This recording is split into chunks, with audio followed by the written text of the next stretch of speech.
नी और hip replacement की जरूरतें बढ़ती जा रही हैं। यूरिक एसिड बढ़ जाए तो घुटने में दर्द रहने लगता है, क्योंकि यूरिक एसिड के क्रिस्टल्स बनते हैं हमारे जॉइंट्स में और वो क्रिस्टल सुई के आकार के होते हैं। पेशेंट्स घुटने को एक जोड़ मानते हैं, जबकि हम डॉक्टर्स घुटने को 3 हिस्सों में देखते हैं, 3 पार्ट्स में देखते हैं। सीढ़ी पे चढ़ रहे हैं, पैर मुड़ गया और हड्डी टूट गई। काफी पेशेंट्स को अपनी जिंदगी भर स्टेरॉइड्स खाने पड़ते हैं। अब हम सब जानते हैं स्टेरॉइड्स हमारे शरीर के अंदर हड्डियों को कमजोर करता है, हमारे जोड़ों को खराब करता है और हमारे ओवरऑल सिस्टम को भी डाउन करता है। कूल्हे का फ्रैक्चर हुआ और ऑपरेशन नहीं करा तो बहुत सारे बुजुर्ग लोग 3 महीने से ज्यादा नहीं निकाल पाते। अगर आप वीगन हैं, आप वेजिटेरियन हैं या नॉन वेजिटेरियन हैं, तीनों ही सिचुएशंस के अंदर आप अपनी हड्डी को मजबूत रख सकते हैं। किसी भी तरीके से कोई भी एक्टिविटी जो हम करते हैं वो हमारी हड्डी को मजबूत रखती है।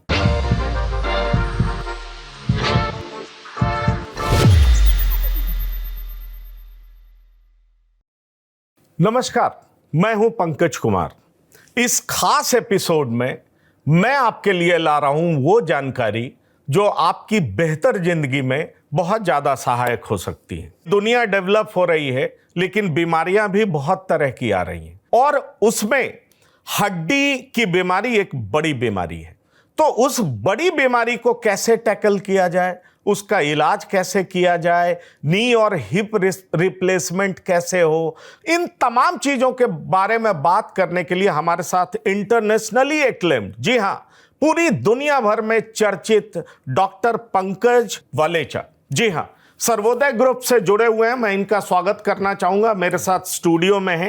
इनका स्पेशल इंटरेस्ट जिन चीजों में है वो है robotic and minimally invasive knee replacement, partial knee replacement, ligament repair and sports injury surgery. आप जानते हैं लिगामेंट रप्चर होता है, स्पोर्ट्स इंजुरी किस तरीके से होता है, और आपको पता है हमारे बहुत फेवरेट प्लेयर ऋषभ पंत के साथ क्या हुआ, उनका एक्सीडेंट हुआ और कैसे इन जैसे डॉक्टरों की मदद से बिल्कुल फिट हो गए और अब फिर मैदान में चौके और छक्के लगा रहे हैं। तो तमाम तरह की बातें करूंगा। डॉक्टर पंकज वालेचा, आपका बहुत स्वागत है TV9 प्लेटफॉर्म पर। मेरा पहला सवाल और बहुत सीधा सवाल, इन दिनों जिस तरीके से नी और हिप रिप्लेसमेंट की जरूरतें बढ़ती जा रही हैं और कहा जा रहा है कि हर साल तकरीबन 10 से 15% मरीज ज्यादा आ रहे हैं, तो क्या समझा जाए ये परेशानी होती क्यों है और किस तकनीक से ये रिप्लेसमेंट कराया जाए जिससे लोग बिल्कुल स्वस्थ नजर आए? First of all thank you so much for the introduction. और जब हम इन बारे में बात करते हैं कि घुटना खराब है या कूल्हा खराब है और इसका क्या इलाज है, तो सबसे पहले तो मुझे बता देना चाहिए कि हर पेशेंट का ट्रीटमेंट सर्जरी नहीं होता। 90% पेशेंट्स को हम बिना ऑपरेशन के ठीक कर सकते हैं। यस, 90%। जो 10% पेशेंट्स हैं जिनका नी बिल्कुल ख़राब है या जिनके हिप में कोई प्रॉब्लम हो चुकी है, वो पेशेंट बनते हैं सर्जिकल कैंडिडेट्स, या जिनको हम कहते हैं कि इनको ऑपरेशन की हम सलाह देते हैं। तो आप समझिए 100 में से 90 लोगों को हम क्या एडवाइस देंगे? हम एडवाइस देंगे कि आपको प्रिवेंट कैसे करना है घुटने का घिसना या हिप के प्रॉब्लम को, आपको कैसे कुछ एक्सरसाइजेस करनी है जिससे कि आप ज़्यादा समय तक अपने नेचुरल जॉइंट को एंजॉय कर सकें। हम उनको ये भी सजेशंस देते हैं कि अगर आपको कोई फिजियोथेरेपी करनी है, कोई एक्सरसाइजेस करनी है या कुछ जैसे वेट लॉस करना है, तो एक हॉलिस्टिकली हम पेशेंट को गाइड करते हैं। हमारी कोशिश क्या होती है कि आपको सिर्फ सर्जिकल ट्रीटमेंट से ना ठीक किया जाए, आपको हॉलिस्टिकली देखा जाए। मेरी एक बड़ी फेवरेट लाइन है, मैं पेशेंट्स को बोलता हूँ, अगर हम आपकी सर्जरी कर रहे हैं तो हम आपका सिर्फ जॉइंट चेंज नहीं कर रहे हैं, हमारी इंटेंशन है कि हम आपकी लाइफ चेंज करें। अब मैं आपके क्वेश्चन पे आता हूँ कि ये होता क्यों है। इंडियन सब कॉन्टिनेंट में, यानी कि हमारा जो रीजन है, इसके अंदर नी का प्रॉब्लम काफ़ी कॉमनली हम देखते हैं, क्योंकि हमारे बॉडी की बनावट ऐसी है कि हम नी का आर्थराइटिस जल्दी डेवलप करते हैं हिप के आर्थराइटिस के मुकाबले, जो कि वेस्टर्न कंट्रीज में ज़्यादा होता है। अब नी का आप कहना चाह रहे हैं कि वेस्टर्न कंट्रीज में हिप का प्रॉब्लम ज्यादा होता है, नी का कम होता है, आप ये कहना चाह रहे हैं? करेक्ट। और इंडियन सब कॉन्टिनेंट में नी का ज्यादा होता है, मतलब घुटने का ज्यादा होता है, बिल्कुल, और हिप का कम होता है, आप ये कहना? मैं यही कहना चाह रहा हूं। तो जो आर्थराइटिस की हम बात करते हैं, मतलब उम्र के साथ जो जोड़ घिसता है, वो नी आर्थराइटिस हमारे रीजन में ज्यादा है और हिप आर्थराइटिस वेस्टर्न कंट्रीज़ में ज़्यादा है। तो हम जब अपनी कंट्री की बात करते हैं तो जो पेशेंट हमारे पास आता है, अलग अलग एज ग्रुप में पेशेंट पहुंचते हैं। हर नी पेन का मतलब ये नहीं है कि आपका ऑपरेशन होगा। अगर समझो मेरे पास कोई 20 से 30 साल की उम्र में नी पेन लेके आया, तब तो डेफिनेटली हम उनको नी रिप्लेसमेंट तो एडवाइस नहीं करने वाले हैं। उनके लिए हम ये देखते हैं कि उनका जैसे घुटना है, ये घुटने का एक मॉडल है। तो इस घुटने के अंदर जो हमारे जांग की हड्डी और टांग की हड्डी के बीच में जो स्पेस होता है वो घुटने का जोड़ होता है। और आमतौर पे हमने देखा है कि पेशेंट्स घुटने को एक जोड़ मानते हैं, जबकि हम डॉक्टर्स घुटने को 3 हिस्सों में देखते हैं, 3 पार्ट्स में देखते हैं। एक अंदर का हिस्सा, एक बाहर का हिस्सा और एक जो हमारा नी कैप या कटोरी का हिस्सा होता है। तो जब ये कार्टिलेज, ये गद्दी जो कोटिंग है जो स्मूथ मूवमेंट देती है, जब ये कमज़ोर पड़ जाती है तब उसका दवाइयों से हम ट्रीटमेंट करते हैं। और ये खास तौर पे उन लोगों के लिए है, उन यंगस्टर्स के लिए जिनकी एज 20 से 30 साल के बीच में होती है। इसको हम कॉन्ड्रोमेलेशिया कहते हैं।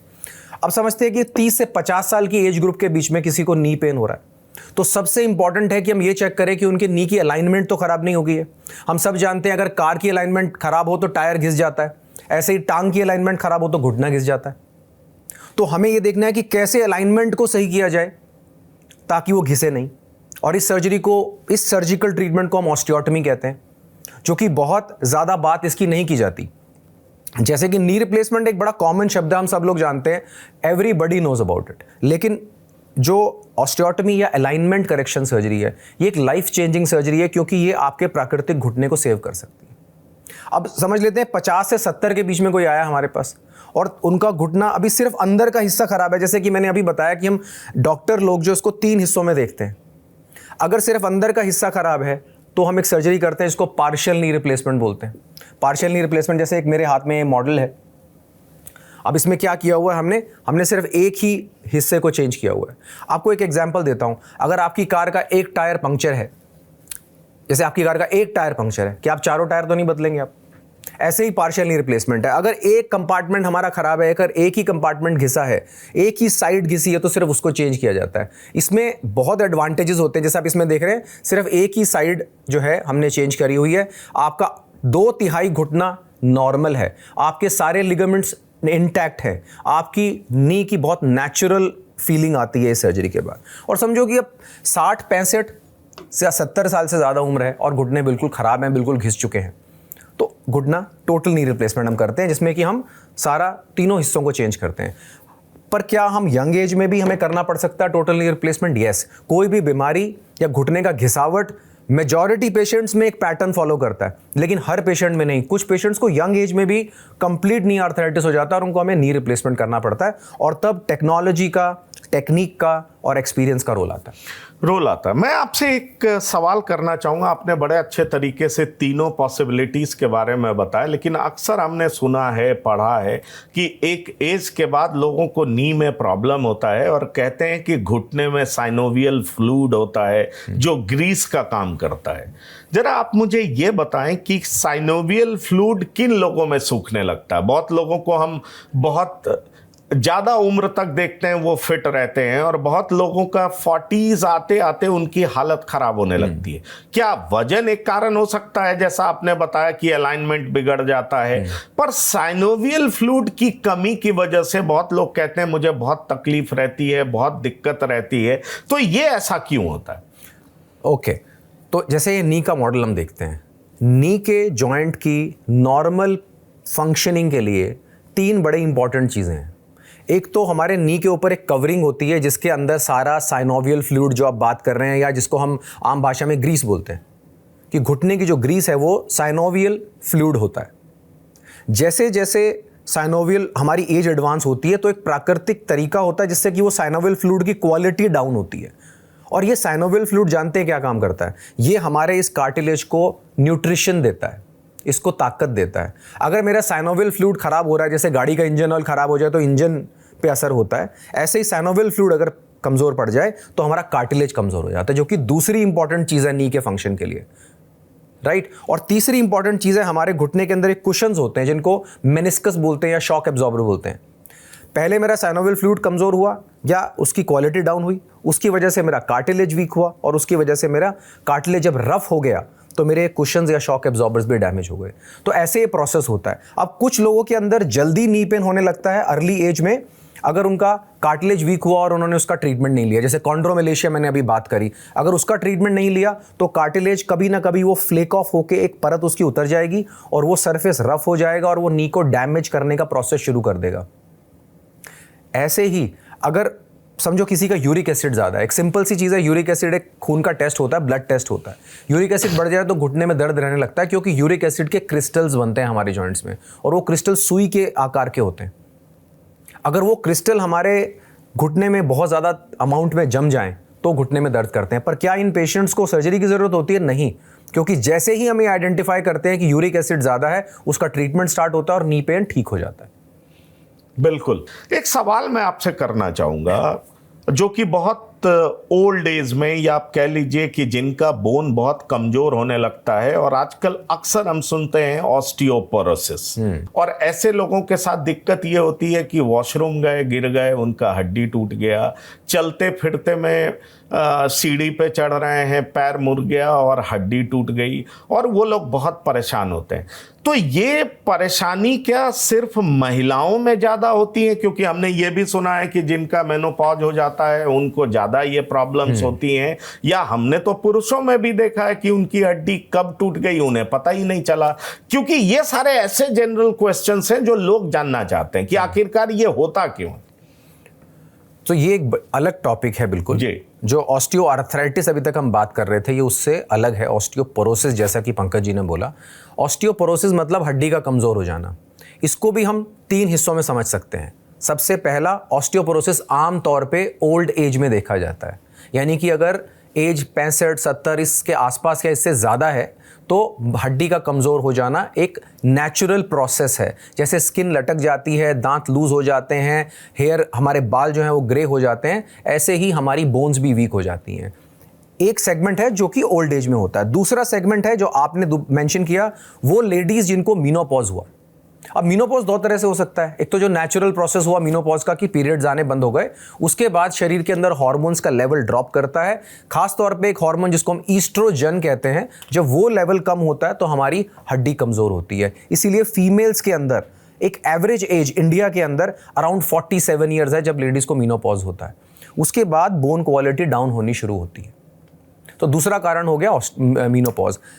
अब मेनोपॉज जैसे मैंने बताया, एक तो नेचुरल मेनोपॉज हो गया, दूसरा सर्जिकल मेनोपॉज हुआ। सर्जिकल मेनोपॉज होता है कि अगर कोई बीमारी की वजह से किसी लेडी का यूटरस निकालना पड़ा, जो बच्चेदानी होती है, अगर उसको निकालना पड़ जाए तो भी हमारे शरीर के अंदर कुछ समय में वो हार्मोन्स जो कम हो जाते हैं लेडीज़ की बॉडी में और हड्डी कमज़ोर हो जाती है। अगर किसी का हिस्टेरेक्टमी जिसको बोलते हैं मेडिकल भाषा में, बच्चेदानी निकालने का ऑपरेशन समझो 35 साल की उम्र में हो गया, तो समझो कि उनका मेनोपॉज 35 साल की उम्र में हो गया।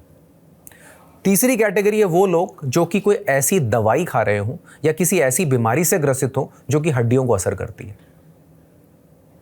खास तौर पे हार्मोनल डिस्टर्बेंसेस जो होती हैं, जो कि कभी कभी बहुत यंग एज में शुरू हो जाती हैं, या और कई ऐसी बीमारियां होती हैं जो कि हमारे हड्डी को अफेक्ट करती हैं, या कोई ऐसी दवाइयां होती हैं जो कि हमें हमेशा ही खानी है। जैसे गठिया के जो मरीज होते हैं जिनको रूमेटॉइड आर्थराइटिस कहते हैं, काफ़ी पेशेंट्स को अपनी ज़िंदगी भर स्टीरॉयड्स खाने पड़ते हैं। अब हम सब जानते हैं स्टेरॉइड्स हमारे शरीर के अंदर हड्डियों को कमज़ोर करता है, हमारे जोड़ों को ख़राब करता है और हमारे ओवरऑल सिस्टम को भी डाउन करता है। तो अगर वो खा रहे हैं स्टेरॉइड्स तो उनकी हड्डी कमज़ोर होगी। तो ये 3 कारण है ऑस्टियोपोरोसिस होने के। और आपने बिल्कुल सही कहा, फीमेल्स का ऑस्टियोपोरोसिस मेनोपॉज के बाद और मेल्स का ऑस्टियोपोरोसिस आमतौर पे 65 साल के बाद। हम इसको एंड्रोपॉज बोलते हैं। जैसे मेनोपॉज लेडीज़ के लिए होता है, एंड्रोपॉज मेल्स के लिए होता है, लेकिन उसका कोई बायोलॉजिकल चीज़ नहीं होती। जैसे लेडीज़ को पीरियड्स आने बंद हो गए तो पता लग गया कि मेनोपॉज हो गया। मेल्स के अंदर कोई ऐसा बायोलॉजिकल इवेंट नहीं होता, लेकिन जो मेल हार्मोन्स होते हैं वो 65 के बाद ड्रॉप कर जाते हैं और उससे हड्डी कमज़ोर होनी शुरू हो जाती है। बिल्कुल, और आपने बहुत अच्छे तरीके से समझाया। और चूंकि आपने कहा कि कई बार लोग स्टेरॉइड्स का ज़्यादा इस्तेमाल करते हैं, क्योंकि बहुत सारे डॉक्टर्स इसको प्रिस्क्राइब करते हैं, और हमें ये भूलना नहीं चाहिए कि जब कोविड का समय था तो किस तरीके से स्टेरॉइड की मदद से लोगों का इलाज किया गया। और इसीलिए मैं आपसे पूछना चाहूँगा कि एवीएन टर्म कोविड के बाद आया है, उसका क्या मतलब है, और जो हिप रिप्लेसमेंट की बात होती है उसकी ज़रूरत कब पड़ती है, और क्या हिप रिप्लेसमेंट 100% सक्सेसफुल है? 100 नहीं भी हो तो 95 98% सक्सेसफुल है क्या? क्योंकि आप इसके एक्सपर्ट हैं। Thank you for the question, बहुत ही अच्छा क्वेश्चन है ये। और मैं समझ रहा हूँ कि जो लोग इस प्रोग्राम को देख रहे हैं उनके लिए ये बहुत ही इम्पॉर्टेंट है अंडरस्टैंड करना कि जिस फ्लो में हम जा रहे हैं तो समझ में आएगी बात, एकदम आउट ऑफ द कॉन्टेक्स्ट बात नहीं कर रहे हैं। AVN का जहाँ आपने नाम लिया, AVN का मतलब होता है ए वैस्कुलर नेक्रोसिस। ये एक शॉर्ट फॉर्म है, हम इसको 3 अक्षरों में लिख देते हैं AVN, और ये बहुत कॉमनली आज की डेट में लोगों को पता है। ए वैस्कुलर नेक्रोसिस पहले भी होता था, लेकिन कोविड के दौरान, स्पेशली जब दूसरी लहर आई थी, उस दौरान बहुत ज़्यादा सीरियस हो रहे थे पेशेंट, और स्टीरॉयड्स को वंडर ड्रग भी कहा जाता है। उस समय बहुत लोगों की जान इन्होंने बचाई। उस मैटर में हम नहीं जाएंगे कि स्टेरॉयड दिए जाने चाहिए थे, कितने दिए जाने चाहिए थे, इस बारे में बात करते हैं कि स्टेरॉयड दिए जाने की वजह से AVN या ए वैस्कुलर नेक्रोसिस नाम की एक बीमारी होती है, जो कि आम तौर पे कूल्हे के जोड़, जो कि एक बॉल एंड सॉकेट जॉइंट है, जैसा कि मैं आपको यहाँ दिखाता हूँ, ये एक normal ball and socket joint है, यानी कि ये हमारा कूल्हे का जोड़ है जो कि एक बॉल और एक कटोरी से बनता है।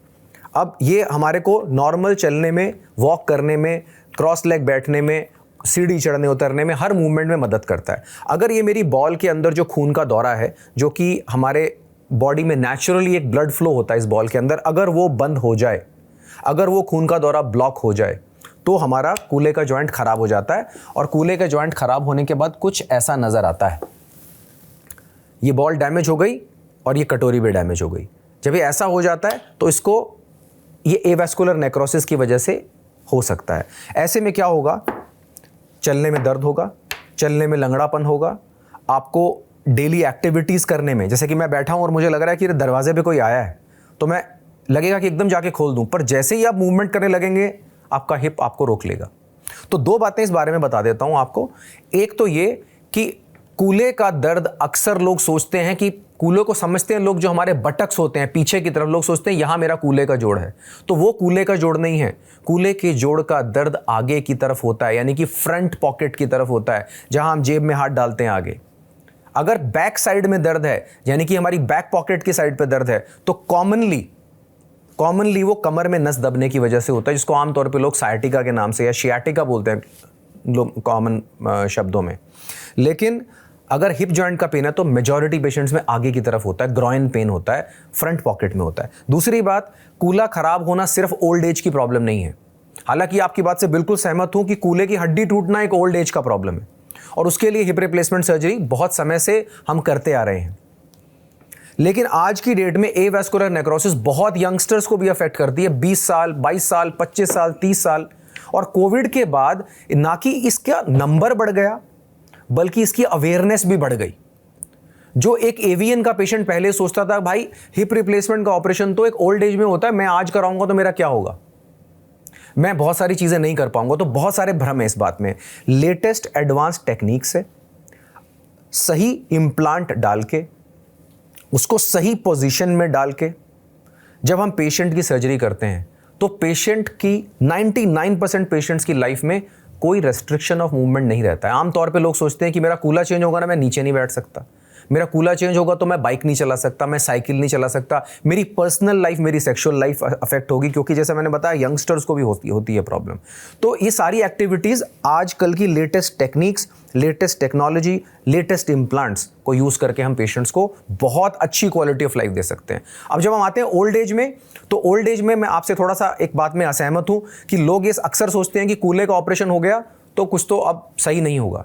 मैं आपको बता दूं कि अगर कूल्हे का फ्रैक्चर हुआ और ऑपरेशन नहीं करा तो बहुत सारे बुजुर्ग लोग 3 महीने से ज़्यादा नहीं निकाल पाते। लेकिन अगर कूल्हे का ऑपरेशन हुआ और वो कामयाब रहा, जो कि आज की डेट में एक अच्छे अस्पताल के अंदर अगर किया जाए जिसमें ICU फैसिलिटी हो, तो कामयाब होता है। पेशेंट को ऑप्टिमाइज करने के बाद, पेशेंट को प्रिपेयर करने के बाद कामयाब होता है। और अगर कामयाबी मिली तो फायदा सिर्फ फिजिकल नहीं होगा, मेंटल भी होगा। फिजिकल क्या होगा, हम चाहते हैं कि पेशेंट जल्दी से जल्दी खड़ा होकर चले। एक बुजुर्ग इंसान अगर बिस्तर पकड़ ले तो वैसे ही जीने की इच्छा छोड़ देते हो।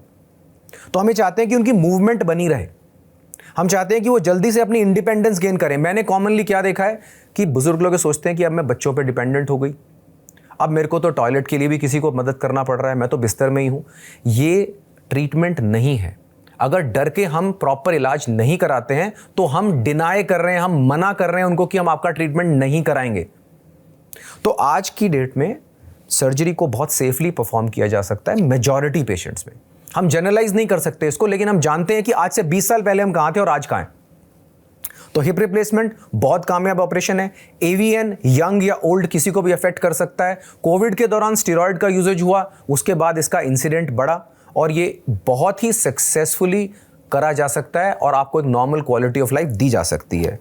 तो THR या टोटल हिप रिप्लेसमेंट को, जैसे एवीएन आपने बोला, एवास्कुलर नेक्रोसिस को एक शॉर्ट टर्म है, टोटल हिप रिप्लेसमेंट की एक commonly use term is THR। तो जो एवीएन के पेशेंट्स हमारे पास पूरे इंडिया से आते हैं, उनके अपने ग्रुप्स होते हैं व्हाट्सएप पे, वो डिस्कस करते हैं कि मेरा क्या इलाज हुआ, क्या नहीं हुआ, मैं किसके पास गया और मैं कैसे ठीक हुआ। तो ओल्ड एज में अगर हम सर्जरी करें तो we are not taking risk, but we are taking risk to give the life back to that person. मतलब आप एक कैलकुलेटेड रिस्क जब लेते हैं तो एक्चुअली पेशेंट को आप एक नॉर्मल जिंदगी दे रहे हैं और अपने एक जो बुजुर्ग इंसान, आपके दादा दादी जो भी घर में है, वो बहुत लंबे समय तक आपके साथ रह पाएंगे और आपका ध्यान भी रख पाएंगे और अपना आशीर्वाद भी दे पाएंगे। नहीं, बिल्कुल। और मैंने ये सवाल इसलिए किया ताकि लोगों के बीच में जो भ्रांतियां हैं वो दूर हो सके, और आप जैसे एक्सपर्ट की मदद से अगर इस बात को लोगों के सामने रखा जाए तो जो लोग इस संशय में हैं, शक में हैं कि पता नहीं मेरी स्थिति और ख़राब हो जाएगी, मुझे लगता है वो बेहतर ज़िंदगी के लिए निश्चित रूप से आप जैसे एक्सपर्ट से कंसल्ट करेंगे और बेहतर ज़िंदगी लीड कर सकेंगे। ये मैं आपकी बात से पूरे तरीके से सहमत हूँ और इसीलिए मैंने सोचा कि क्यों ना दर्शकों को इस बारे में पूरे तरीके से अवेयर किया जाए ताकि वो समझ सकें। मेरा अगला सवाल ये होगा कि हिप रिप्लेसमेंट में DAA की बात होती है और ये दूसरे अप्रोचेस से कैसे अलग है? जैसे जब आप DAA की बात करते हैं, डायरेक्ट एंटीरियर अप्रोच, तो हिप रिप्लेसमेंट में इसकी बात क्यों होती है और दूसरे अप्रोच से ये अलग क्यों होता है? ये सवाल मैं आपसे रखता हूं। बहुत ही बढ़िया सवाल है। और डायरेक्ट एंटीरियर अप्रोच है, जिसको शॉर्ट में हम DAA बोलते हैं, ये एक बहुत ही लेटेस्ट अप्रोच है, एटलीस्ट हमारे देश में। इस अप्रोच में और बाकी अप्रोचेस में एक बहुत बड़ा डिफरेंस है। वो डिफरेंस ये है कि इस पर्टिकुलर अप्रोच में, मैं दर्शकों की समझने के लिए बता दूं, अप्रोच का मतलब ये होता है कि हम आपका ऑपरेशन आगे से कर रहे हैं, साइड से कर रहे हैं या पीछे से कर रहे हैं। जब कूल्हे का ऑपरेशन किया जाता है, देखिए कूल्हे के जोड़ में आगे, साइड से या पीछे से कई तरीके से हम जाकर के आपके कूल्हे को चेंज कर सकते हैं। लेकिन जब हम डायरेक्ट एंटीरियर अप्रोच की बात करते हैं तो मतलब हम आगे से आपका ऑपरेशन कर रहे हैं। जब हम पोस्टीरियर अप्रोच की बात कर रहे हैं, वो बताया ही जाता है, ये साइंटिफिक टर्म है एंटीरियर एंड पोस्टीरियर, आगे और पीछे। बिल्कुल सही। A फॉर एंटीरियर, A मतलब आगे, P फॉर पोस्टीरियर, P मतलब पीछे। तो जब हम आगे से ही ऑपरेशन करते हैं तो हम कोई भी मसल कट नहीं करते। आप समझिए कि आपका ऑपरेशन किसी का अगर है तो उसमें अगर मसल कट हुई तो उस मसल को रिपेयर किया जाएगा, पर अगर कट ही नहीं हुई तो सर्जरी के बाद दर्द भी कम होगा, सर्जरी से रिकवरी भी बेटर होगी। और एक बहुत ही बढ़िया एडवांटेज है इसका, इसमें कूला उतरता नहीं है। बहुत बड़ा फियर होता है पेशेंट्स के दिमाग में कि मैंने अगर अपना हिप रिप्लेसमेंट का ऑपरेशन किया ना, तो कुछ एक्टिविटी करते हुए मेरा कूला अगर निकल गया तो सडनली मेरे को लाइफ में इमरजेंसी हो जाएगी। और ये होता था पास्ट में, क्योंकि इसकी एक जर्नी है। पहले जो कन्वेंशनल अप्रोच से बड़ा कट लगा के बहुत सारी मसल्स को कट के करके कूला चेंज किया जाता था, उसमें डिसलोकेशन का चांस हाई रहता था। फिर कुछ पिछले 2 दशकों के अंदर उन मसल्स को रिपेयर किया जाने लगा और उसके बाद डिसलोकेशन का रेट 1% से भी कम आ गया। लेकिन अब जब डायरेक्ट एंटीरियर अप्रोच जब है, जो हम यूज करते हैं अब अपने पेशेंट्स के लिए, उसमें मसल कट ही नहीं होती। तो उसमें हम पेशेंट्स को बड़े कॉन्फिडेंटली बोलते हैं कि आपका कूला डिसलोकेट नहीं होगा, ना के बराबर चांस हो जाता है। देखो, हम मेडिकल साइंस में हम बोलते हैं नेवर से नेवर, कि 100% आपने भी करेक्ट किया, बीच में 100% नहीं होता कोई भी। पर अगर हम 99.9% पेशेंट्स को डिसलोकेशन का रेट रिड्यूस कर पा रहे हैं, अगर डिसलोकेशन मतलब कूल्हे का उतर जाना, मतलब जैसे मैं आपको समझाऊं इस मॉडल में, तो जब हमारा जो नेचुरल घुटना होता है वो काफ़ी हद तक प्रोटेक्टेड होता है, उस पर बहुत सारे स्ट्रक्चर्स होते हैं। जैसे हमने कूला चेंज किया हुआ है, तो अगर कूल्हे की बॉल निकल जाए, अपनी कटोरी से निकल जाए सॉकेट से, इसको डिसलोकेशन कहते हैं। और ये एक एक्चुअली जेन्युइन इमरजेंसी हो जाती है अगर ये निकल रहा है तो इस अप्रोच में इसका रेट बिल्कुल ही ना के बराबर है। दूसरा, टांग की लंबाई को बराबर करना, क्योंकि ये ऑपरेशन सीधा लिटा के हम पेशेंट को करते हैं और पोस्टीरियर अप्रोच जो है पीछे से जो होता है वो सीधा लिटा के कैसे होगा अगर ऑपरेशन पीछे से करना है तो उसमें टांगों की लंबाई को जज कर पाने में उतनी एक्यूरेसी जितनी डायरेक्ट एंटीरियर में है नहीं होती। तो टांगों का बराबर ना होना, समझो 25 साल का कोई गर्ल है, कोई लड़की है या कोई लड़का है, अब वो कह रहे हैं कि हम सर्जरी इसलिए कराने आए जी मैं लंगड़ा के चलता हूँ और मुझे शर्म आती है कि मैं अपने दोस्तों के साथ घूमने जाऊं, मुझे धीरे चलना पड़ता है। अब उनका ऑपरेशन हो गया, अब उनका दर्द तो खत्म हो गया पर लंगड़ापन खत्म नहीं हुआ। तो ये चीज़ डायरेक्ट एंटीरियर अप्रोच से बहुत अच्छे से ठीक होती है। टांग की लंबाई बराबर होती है, आपके डिसलोकेशन का चांस कम होता है, आपका दर्द चला जाता है और आप बहुत जल्दी एक नॉर्मल क्वालिटी ऑफ लाइफ जी सकते हैं। जैसे कि समझो कोई, अभी मैंने एग्जाम्पल लिया 25 साल का, समझो शादी भी नहीं हुई, तो बोलेंगे सर मैं फेरों में क्रॉस लेग बैठना चाहता हूं। तो कन्वेंशनल अप्रोच में ये प्रॉमिस नहीं करा जाता पेशेंट को कि आप ये कर पाएंगे, क्योंकि डिसलोकेशन या बॉल के निकल जाने का खतरा होता है, जबकि डायरेक्ट एंटीरियर अप्रोच में ये खतरा ना के बराबर होता है। बिल्कुल। तो आपने एकदम साफ कर दिया, पर एक सवाल मैं आपसे करना चाहूंगा, क्योंकि ये भी लोगों के बीच में काफी चर्चा का विषय रहता है। क्या हिप रिप्लेसमेंट के बाद या नी रिप्लेसमेंट के बाद आदमी ठीक उसी तरीके से नॉर्मल हो सकता है, या उसके दिमाग में कहीं ना कहीं रहेगा मेरा रिप्लेसमेंट हुआ है, वो नॉर्मल मूव नहीं कर सकता, उसको फील होगा कि मेरा हिप रिप्लेस हुआ है या मेरा नी रिप्लेस हुआ है, कुछ खटक रहा होगा, कुछ अटक रहा होगा, कुछ इस तरह की बातें होती हैं क्या? ओके, बड़ा अच्छा क्वेश्चन है। वैसे मैं इसको हिप और नी रिप्लेसमेंट दोनों को अलग अलग करके आपको बताऊंगा। जब हम हिप रिप्लेसमेंट की बात करते हैं तो 99% पेशेंट्स को 6 महीने के बाद और कुछ को 3 महीने के बाद कोई फीलिंग ही नहीं रहती, उनको पता ही नहीं रहता। मेरे पेशेंट मुझे आके बोलते हैं कि सर मैं भूल जाता हूँ मेरी कोई सर्जरी हुई है, मेरी वाइफ मुझे रिमाइंड कराती है अरे ध्यान रख लो आपका ऑपरेशन हुआ है। Hip replacement is called operation of the century, मतलब ये इस सेंचुरी का सबसे कामयाब ऑपरेशन माना जाता है हड्डी के ऑपरेशंस के अंदर, क्योंकि इसका सक्सेस रेट बढ़ते बढ़ते बढ़ते इतना ज़्यादा हो चुका है। और साथ साथ जो लोगों यंगस्टर्स को ये प्रॉब्लम अफेक्ट कर रही है ओल्ड एज के साथ साथ, तो इसमें सक्सेस मिलना एक ही बहुत ही अच्छी न्यूज़ है, बहुत ही अच्छी बात है, क्योंकि पेशेंट्स को हम एक नॉर्मल क्वालिटी ऑफ लाइफ दे पाते हैं। और आमतौर पे कुछ पेशेंट्स ऐसा फील करते हैं कि मेरे कूल्हे के अंदर कुछ, मुझे ऐसा लगता है कुछ साउंड हो रही है, ओकेजनली पर्टिकुलर मूवमेंट में कुछ आवाज़ हो रही है, पर वो अगर दर्द नहीं कर रही है तो उसकी चिंता नहीं होती और यूजुअली वो सेटल हो जाती है विद टाइम। जैसे मसल्स वीक होती हैं तो थोड़ा बहुत अंदर मूवमेंट महसूस हो सकती है, जब मसल्स में ताकत आ जाती है, जब आपके कूल्हे का दर्द खत्म हो गया, आपने नॉर्मल चलना शुरू किया, मसल्स में ताकत आ गई, तो वो आवाज़ धीरे धीरे करके या तो खत्म हो जाती है या कम हो जाती है। अब आ जाते हैं नी रिप्लेसमेंट के ऊपर। जैसे मैंने आपको बताया नी रिप्लेसमेंट 2 तरह का है, partial and total. Partial knee replacement सही सेंस में एक मिनिमली इन्वेजिव यानी कि छोटे कट से करे जाने वाला ऑपरेशन है, छोटा इम्प्लांट इसमें डलता है। आप ये देखिए पार्शियल नी रिप्लेसमेंट के ये इम्प्लांट हैं, बस ये जो मेरे हाथ में है, ये इतना सा इम्प्लांट है जो कि आपके घुटने के एक कंपार्टमेंट में चला जाएगा और आपके उस घुटने के उस हिस्से को ये दर्द से मुक्त कर देगा। तो इसमें क्योंकि छोटा कट लगा, ये इम्प्लांट है मेरे हाथ में और ये मेरे हाथ में मॉडल है जिसमें आप ये देख रहे हैं, ये पर्टिकुलर चीज़ जो है इस हाथ में मैं दिखा देता हूं दोनों।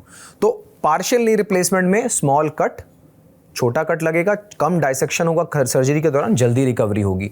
और आपके क्योंकि लिगामेंट कट नहीं होते तो सारी मूवमेंट्स आ जाती हैं। अब बात करते हैं टोटल नी रिप्लेसमेंट सर्जरी की। उसमें इम्प्लांट जो होता है वो हमारा बड़ा होता है और वो इम्प्लांट हमारे जांघ की हड्डी के निचले हिस्से को और हमारे टांग के हिस्से, हड्डी के ऊपर के हिस्से को चेंज करता है और कटोरी को चेंज करता है। तो जब हम ये ऑपरेशन करते हैं तो इसमें जब हम रोबोटिक ये सर्जरी करते हैं, जब हम टेक्नोलॉजी को यूज़ करके करते हैं तो बहुत ही कमाल का पेन रिलीफ होता है पेशेंट को। मतलब हम जब पेशेंट्स को कंपेयर करते हैं जिनका रोबोटिक नी रिप्लेसमेंट हुआ उन पेशेंट से जिनका अच्छा ऑपरेशन हुआ लेकिन नॉन रोबोटिक हुआ, तो पहले 3 महीने में रोबोटिक वाले पेशेंट काफ़ी अच्छा कर रहे होते हैं, उनका पेन इतना नहीं होता, क्योंकि सर्जिकल डाइसेक्शन यानी कि जो हम ऑपरेशन के दौरान आपके टांग को सही अलाइनमेंट में लाने के लिए जो हम ऑपरेशन करते हैं वो काफ़ी कम हो जाता है रोबोट के ज़रिए। दूसरा फ़ायदा ये होता है कि नी रिप्लेसमेंट सर्जरी में टेक्नोलॉजी से हम आपके इम्प्लांट को बहुत एक्यूरेटली प्लेस कर सकते हैं। आप समझिए कि ये जीपीएस की तरह है। रोबोट मेरा एक स्मार्ट असिस्टेंट है। जब मैं इम्प्लांट डाल रहा हूँ, जब मैं इस पर्टिकुलर इम्प्लांट को आपकी बॉडी में प्लेस कर रहा हूँ, समझो कि जैसे ये नी की जो जांघ की हड्डी है उसका निचला हिस्सा है, इसमें जब ये इम्प्लांट जा रहा है, और मैं चाह रहा हूं कि ये समझो 5 डिग्री में जाए अंदर, आपकी बॉडी के लिए 5 डिग्री में ये अच्छा है डालना, तो मुझे रोबोट उसी टाइम बता देगा कि ये 5 डिग्री के अंदर जा रहा है या नहीं जा रहा है। Robot is my smart assistant. और रोबोट बहुत सारा काम भी सर्जरी के दौरान करता है, जो कि जिससे कि हमें हड्डी को बहुत कम, कट बहुत कम, मतलब अंदर का जो मांस है उसको कम कट करना पड़ता है। तो ये एक एडवांटेज है। जब हम कन्वेंशनल नी रिप्लेसमेंट भी करते हैं तो शुरू के 3 से 4 महीने पेशेंट्स फील करते हैं, हम पेशेंट को पहले ही बताते हैं, आप जैसे आपका जो अभी दर्द है ये खत्म हो जाएगा, लेकिन जो ऑपरेशन के बाद जो स्टिफनेस है, जो जकड़न है, वो आप महसूस करते हैं। और वो हर पेशेंट का अलग अलग होता है। सब पेशेंट ऐसे नहीं होते कि बोलेंगे जी मैं जकड़न है। कई तो पेशेंट 2 महीने पे ही बहुत अच्छा चल रहे होते हैं, और कुछ पेशेंट बोलते हैं कि सर हम महसूस कर रहे हैं अभी, क्योंकि पेन एक बहुत सब्जेक्टिव चीज़ है। हर इंसान दर्द को अलग अलग तरीके से महसूस करता है। हर इंसान, जैसे आपने कुछ लोगों में देखा होगा कि आप उनको एक छोटे कमरे में भेज दो तो उनको घुटन होने लगती है, जबकि हर इंसान के साथ ऐसा नहीं होता। ऐसा ही पेन का है। कुछ लोग पेन को ज़्यादा फील करते हैं, जो लोग ज़्यादा एंग्शियस होते हैं, ज़्यादा घबराहट में होते हैं। इसलिए सर्जरी से पहले काउंसलिंग का बहुत कमाल का रोल है। जब हम पेशेंट को समझा देते हैं कि आप ऐसे रिकवरी करने वाले हैं, तो वो बहुत अच्छे से उसको रिसीव करते हैं। पर जैसे कि हम बोलते हैं कि आप उठ के जब बैठे हैं कुर्सी पे और उठ के चलेंगे तो शुरू में लगेगा अरे, फिर नॉर्मल हो जाएंगे, चलने लगेंगे तो। और होते होते जब हमारी मांसपेशियां जो कि कमज़ोर हो गई थी आर्थराइटिस की वजह से, जब वो ताकत ले लेती हैं पूरी, तो आपका नी भी बॉडी उसको एक्सेप्ट कर लेती है और आप एक नॉर्मल लाइफ जीते हैं। ठीक है, आपने बड़ी अच्छी बात कही, और मैं इसीलिए मैं चाहूँगा कि एक चीज़ और आप बड़ा ही साफ तरीके से, साफ गोई से बता दीजिए, क्योंकि रोबोटिक सर्जरी की चर्चा इन दिनों बहुत होती है और उसमें कहा जाता है कि प्रिसीजन, परफेक्शन बहुत होता है, और अभी आपने कहा भी। तो लोगों को क्या विश्वास करना चाहिए कि इंसान से ज़्यादा मशीन ज़्यादा परफेक्ट होगा और रोबोटिक सर्जरी के पीछे ज़्यादा जाना चाहिए, ना कि मैनुअल सर्जरी के पीछे? आप क्या कहना चाहेंगे? देखिए, ऐसा है, टेक्नोलॉजी जो है हम सबको अलग अलग, जैसे आप जो काम करते हैं, आपका ये प्रोग्राम लाइव जा रहा है, पर आज से कुछ साल पहले चले जाएं तो आप जाके लोगों को एड्रेस करते होंगे, अखबार के जरिए लोगों को पता लगता होगा। तो टेक्नोलॉजी एक ऐसी चीज़ है कि जो काम हम अभी कर रहे हैं उसको और बेहतर कर देती है, अगर उसका सही इस्तेमाल किया जाए और उसका इस्तेमाल सही पेशेंट के लिए किया जाए। तो डॉक्टर को रिप्लेस नहीं कर रहा है रोबोट। आपको सर्जरी की ज़रूरत है कि नहीं, कौन डिसाइड करेगा? आपके डॉक्टर। आपकी सर्जरी की बोन पे जो भी इम्प्लांट डालना है, उससे पहले आपके ऑपरेशन की जो प्रक्रिया है वो कौन करेगा? आपका सर्जन। उस इम्प्लांट को, उस पर्टिकुलर नी रिप्लेसमेंट के पार्ट को आपकी बॉडी में कहाँ डालना है, ये कौन प्लान करेगा? आपका सर्जन प्लान करेगा। रोबोट या कोई भी टेक्नोलॉजी एक स्मार्ट असिस्टेंट है। एक स्मार्ट असिस्टेंट वो चीज़ करता है जो आप उसे करने को कहते हैं, जो आप उससे डिमांड करते हैं। पर क्या वो मेरी लाइफ को आसान कर सकता है, मेरे पेशेंट की क्वालिटी ऑफ लाइफ को इंप्रूव कर सकता है? आंसर है हाँ। पर क्या हम नी रिप्लेसमेंट को मैनुअल तरीके से भी सक्सेसफुली कर सकते हैं? इसका भी आंसर हाँ है। अगर आपको आज अपने घर से एक किसी नई जगह पे जाना है, तो आज से कुछ साल पहले आप किसी को रोक के पूछेंगे भाई साहब ये जगह कहाँ पर है, पर आज आप गूगल पे डाल लेते हैं। पर अगर आप गूगल को इस्तेमाल करना नहीं जानते हैं तो आप गलत जगह पे पहुंच जाएंगे। ये भी पक्की बात है, ये सबके साथ हुआ होगा। तो टेक्नोलॉजी को सही इस्तेमाल करना आना ज़रूरी है, जिसके लिए आपके जो डॉक्टर हैं उनको उसमें ट्रेनिंग होनी चाहिए। उनको ये पता होना चाहिए कि हम इस पर्टिकुलर टेक्नोलॉजी को आपके एडवांटेज के लिए कैसे यूज़ करेंगे, और क्या आप सही कैंडिडेट हैं या नहीं। ये सिलेक्शन हम सब डॉक्टर्स बहुत सोच समझ के करते हैं। हम हर पेशेंट को, जैसा मैंने शुरू में ही बताया, नी रिप्लेसमेंट एडवाइस नहीं करते। पर अगर आप सही पेशेंट हैं और मैं आपकी सर्जरी करता हूं, तो मैनुअली भी अपने तजुर्बे से आपको ठीक कर सकता हूं। लेकिन क्या मैं अगर रोबोटिक यूज़ करूंगा टेक्नोलॉजी, तो क्या वो रिजल्ट बेहतर हो सकता है? बिल्कुल हो सकता है। और क्या आज जो हम रोबो यूज़ कर रहे हैं, आज से 5 साल बाद इससे बेटर रोबोट नहीं आएगा? ये भी आंसर हाँ है कि आएगा ही आएगा, बिकॉज हम लोग कॉन्स्टेंटली मेडिकल टेक्नोलॉजी इवॉल्व होती रहती है पेशेंट बेनिफिट के लिए।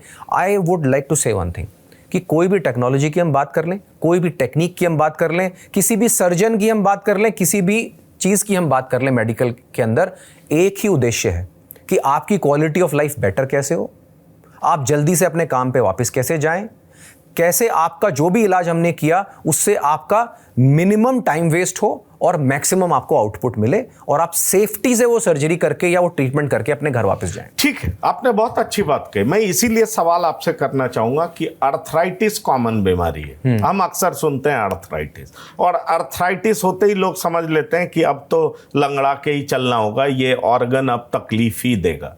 तो मेरा सीधा सा सवाल है कि एक अर्थराइटिस से सफर कर रहे पेशेंट को कब सर्जरी ऑप्ट करना चाहिए? क्योंकि ये भी बड़ी भ्रांतियां रहती हैं कि इलाज तो करा लेंगे, दवा खाएंगे, चलिए फिजियोथेरेपिस्ट के पास भी जाएंगे, लेकिन सर्जरी नहीं कराएंगे, सर्जरी हमें और प्रॉब्लम में डाल देगा। और मैं आपको बता सकता हूं क्योंकि मैंने लंबे समय तक हेल्थ भी कवर किया। मैं कई जगह जाता था, लोगों से बात करता था, वो कहते थे नहीं हड्डी में ऑपरेशन कराए तो गए, और वो उनकी सोच इस तरह की होती थी। इसलिए मैं आम लोगों के मन में जो भ्रांतियां होती हैं, ये सवाल मैं आपके सामने रख रहा हूं कि एक अर्थराइटिस से सफर कर रहे पेशेंट को कब सर्जरी ऑप्ट करना चाहिए? बिल्कुल सही। सबसे पहले तो ये समझ लेते हैं कि आर्थराइटिस जो है ना बहुत तरह का होता है, पर मैं सरल भाषा में आपके व्यूअर्स के लिए बता देता हूं। एक आर्थराइटिस होता है जिसमें उम्र के साथ हड्डी घिसती है।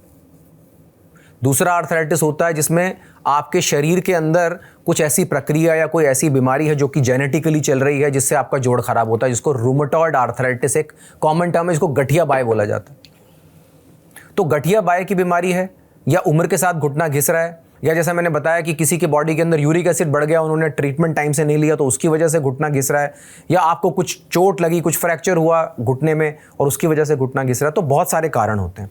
अब समझो कि आर्थराइटिस अगर शुरू हुआ है तो मैंने बताया ना, बहुत सारे पेशेंट्स को सिर्फ दवाइयों से, एक्सरसाइज से, लाइफस्टाइल मॉडिफिकेशन से ठीक किया जा सकता है।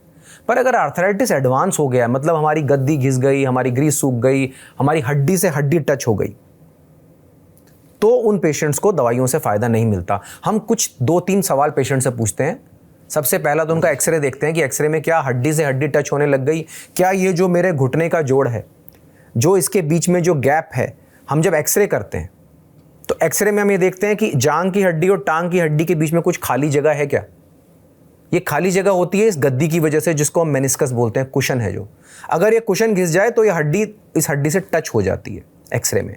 अगर ऐसा टच हो गया है तो इसका मतलब आर्थराइटिस एडवांस स्टेज में है। इसके बावजूद भी हम दूसरा सवाल पेशेंट से पूछते हैं, क्या आपको अपनी रोज़मर्रा की ज़िंदगी में ये सोचना पड़ता है कि मैं इस काम को अब नहीं करूं क्योंकि मेरे को घुटने में तकलीफ हो जाएगी? कि जैसे समझो एक शादी में जाना है, आप बोलेंगे नहीं मैं नहीं जाती वहाँ पे क्योंकि वहाँ पर चलना पड़ेगा, क्योंकि वहाँ पे बहुत सीढ़ियाँ हैं। मैं इनके घर नहीं जाती क्योंकि वहाँ पर बहुत ज़्यादा सीढ़ियाँ हैं। या मैं पेशेंट अक्सर सोचते हैं कि हम मंदिर जाते थे पहले, अब नहीं जा पाते क्योंकि घुटने में दर्द होता है। और तीसरा सवाल कि क्या आपको रेगुलर बेसिस पे पेन किलर खाना पड़ता है? अगर आपके घुटने में बोन ऑन बोन यानी कि हड्डी से हड्डी टच हो गई, आप अपनी क्वालिटी ऑफ लाइफ में बहुत सारी चीज़ें नहीं कर रहे हैं क्योंकि आपके घुटने में दर्द है। और तीसरी चीज़, आपको रेगुलर पेन मेडिसिन खाना पड़ रहा है। ये 3 रेड फ्लैग्स हैं, ये ऐसी चीज़ें हैं जो कि आपको अगर हो रही हैं तो तुरंत जाकर डॉक्टर से मिलना चाहिए। और अगर ऐसी स्थिति में पेशेंट मुझे कहता है कि अरे डॉक्टर साहब हमें किसी ने बताया था कि अगर ऑपरेशन करा लिया ना हड्डी का तो गए, तो मैं उनसे सवाल पूछता हूँ कि क्या आप अभी नहीं गए? आप अभी क्या जी रहे हैं ज़िंदगी? आप बैठे हैं घर में, आप बहुत एक्टिव एक लाइफस्टाइल जी सकते हैं, आपके शरीर में और कोई बीमारी नहीं है, ना आपको शुगर है, ना बीपी है, ना थायराइड है, पर फिर भी आप घर में बैठे हैं, तो आप डरे हुए हैं। और इसीलिए इस प्रोग्राम के जरिए मैं आपको बताना चाहूँगा कि डरने की बात नहीं है, क्योंकि अगर हम सर्जन हैं तो आपकी सर्जरी ही करेंगे, सही नहीं है।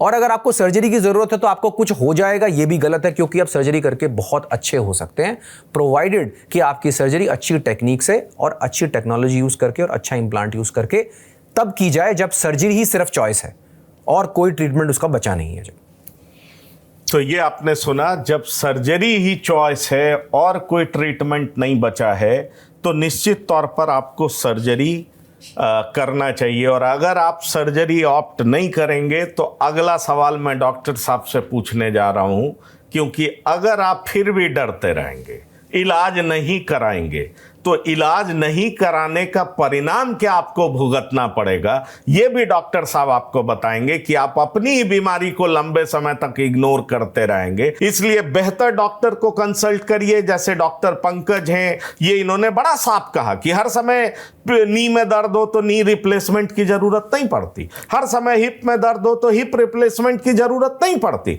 लेकिन जब सर्जरी की जरूरत पड़ती है तो सर्जरी जरूर कराना चाहिए। और अगर आप नहीं कराएंगे तो किन मुश्किलों का सामना कर सकते हैं वो सुन लीजिए, डॉक्टर पंकज आपको बताएंगे। सबसे पहले तो दो हिस्सों में इस बात को समझ लेते हैं। एक तो होती है जो फिजिकल चैलेंज हमें होता है, मतलब मेरे को कूल्हे में दर्द है या घुटने में दर्द है और मेरी क्वालिटी ऑफ लाइफ बहुत अच्छी नहीं है। क्वालिटी ऑफ लाइफ को यानी कि आप कैसी ज़िंदगी जी पा रहे हैं, इसको हर इंसान अलग तरीके से देखता है। एक हाउसवाइफ या घर में काम करने वाली लेडी ये सोचेंगी कि मैं अपने बच्चों का खाना नहीं बना पा रही क्योंकि मैं किचन में खड़े होकर काम नहीं कर पा रही। एक ऑफिस गोइंग इंसान ये सोचेगा या एक सीनियर सिटीजन ये सोचेगा कि भाई मुझे मॉर्निंग वॉक पे जाना पसंद है लेकिन मैं मॉर्निंग वॉक पे नहीं जा रहा हूँ। तो इसका मतलब हुआ कि आपकी क्वालिटी ऑफ लाइफ बहुत ज़्यादा ख़राब हो चुकी है। साथ ही साथ एक मानसिक भी इसका असर होता है। आप देखेंगे वो लोग जो सुबह सुबह मॉर्निंग वॉक पे जाते हैं ना, आप उनकी मॉर्निंग वॉक बंद करा दीजिए, वो परेशान रहने लग जाते हैं, चिड़चिड़े हो जाते हैं, उनको अपने मन से बड़ा रहता है कि अरे आज हमने ये नहीं किया वो नहीं किया। तो आपकी क्वालिटी ऑफ लाइफ आपको फिजिकली भी चैलेंज करती है, यानी कि दर्द देकर, परेशानी देकर, रेस्ट्रिक्शंस देकर, और साथ साथ आपको मानसिक रूप से भी बदल देती है। लोगों का स्वभाव बदल जाता है। आपको ये लगता है कि अब हम जिंदगी जी के क्या करेंगे, अब मैं घूम के क्या करूंगा, और घर में अगर शादी ब्याह है तो आप सब लोग जाओ, मैं घर में बैठा हूं, मैं घर का ध्यान रख लूंगा। आपने देखे होंगे ऐसे बुजुर्ग अपने घर में। तो ये ऐसी क्वालिटी, ऐसी जिंदगी उनको ना देके उनको क्वालिटी ऑफ लाइफ देनी चाहिए। जो मेडिकल बातें हैं कि घुटना और टेढ़ा हो जाएगा, घुटने में बहुत तिरछापन आ जाएगा, आपको बहुत सारे पेन किलर्स खाने पड़ेंगे, ये सब बातें आप समझते हैं। लेकिन मैं एंड में आपको एक ही बात बोलना चाहूँगा कि आपने अपने आप से सिर्फ एक सवाल पूछना है कि आपको इलाज से डरना है या इलाज करना है।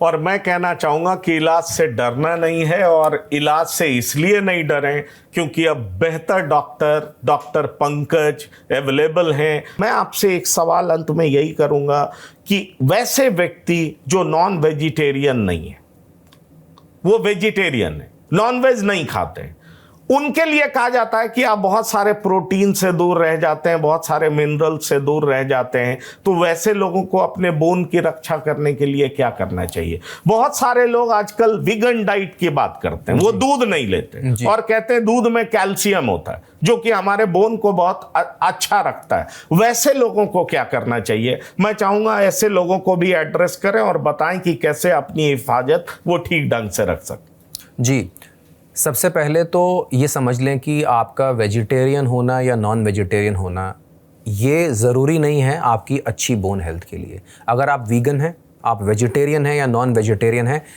तीनों ही सिचुएशंस के अंदर आप अपनी हड्डी को मजबूत रख सकते हैं। क्योंकि अगर आप एक्सरसाइज करते हैं, आप डेली वॉक के लिए जाते हैं, कोई भी आप योगा करते हैं, आप जिम जाते हैं, आप रनिंग करते हैं, आप साइकिलिंग करते हैं, आप स्विमिंग करते हैं, किसी भी तरीके से कोई भी एक्टिविटी जो हम करते हैं वो हमारी हड्डी को मजबूत रखती है। जैसे हम बोलते हैं ना, दिमाग एक ऐसी चीज़ है इसको इस्तेमाल करो तो तेज़ होता जाता है। हड्डी और मसल भी ऐसी चीज़ है इसको इस्तेमाल करो तो स्ट्रांग रहती है। जैसे लोग जिम जाते हैं, एक्सरसाइज करते हैं तो मसल्स बन जाती है, जाना बंद कर दो तो वो ख़राब हो जाती हैं, वैसे ही हो जाती हैं पहले जैसी। तो आपको एक्टिविटी बहुत ज़रूरी है। जो भी आप पसंद करते हैं वो एक्सरसाइज दिन में आधा घंटा अपने लिए निकालिए आप, ठीक है ना। हमें एक अच्छी स्वास्थ्य के लिए अपने शरीर को फीड करना, यानी कि खाना देना, जो कि आपने पूछा अभी, अपने शरीर को रेस्ट देना यानी कि आराम देना, और अपने शरीर को मूव करना यानी कि चलते फिरते रहना। ये तीन चीज़ें बेसिक हैं बिल्कुल, जो हर इंसान को करनी चाहिए। अगर आप सुबह में उठते हैं, उठ के सीधा ऑफिस चले जाते हैं, वहाँ बैठ के कॉफ़ी पीते हैं, वहाँ बैठ के काम करते हैं, कंप्यूटर के आगे रहते हैं, रात को घर आते हैं, लेट डिनर करते हैं और फिर टीवी देखते हुए सो जाते हैं, तो आप अपनी ज़िंदगी में मूवमेंट बिल्कुल ज़ीरो रख रहे हैं, और ये आपके लिए अच्छा नहीं है। ना हड्डी के लिए अच्छा है, ना शरीर के किसी और ऑर्गन के लिए अच्छा है। तो ये तीन चीज़ें ज़रूर कीजिए। नंबर 2 आ जाती है डाइट की बात। कैल्शियम का सोर्स सिर्फ दूध नहीं होता। कैल्शियम रिच बहुत सारी चीज़ें होती हैं जो कि हमारे पास सर्वोदय हॉस्पिटल के अंदर पूरा एक डिपार्टमेंट है जो कि हॉलिस्टिकली पेशेंट्स को गाइड करता है, उनके डाइटरी क्या एडवाइस होनी चाहिए वो गाइड करता है।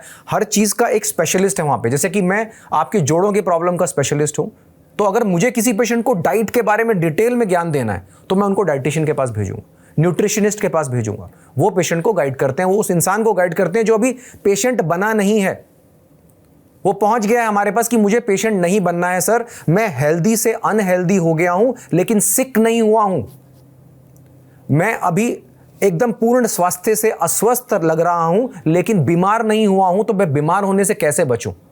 तो उनको सही गाइडेंस दी जाती है कि उनको क्या खाना चाहिए। पर सबसे ज़रूरी है कि कोई भी चीज़, कोई भी बीमारी अगर आपकी मूवमेंट को रोक रही है तो आपकी गाड़ी को चलने के लिए जो 3 सबसे इंपॉर्टेंट चीज़ें हैं उनमें से एक इंपॉर्टेंट चीज़ को आप मिस कर रहे हो और ये गाड़ी कभी ना कभी जाके खराब हो जाएगी।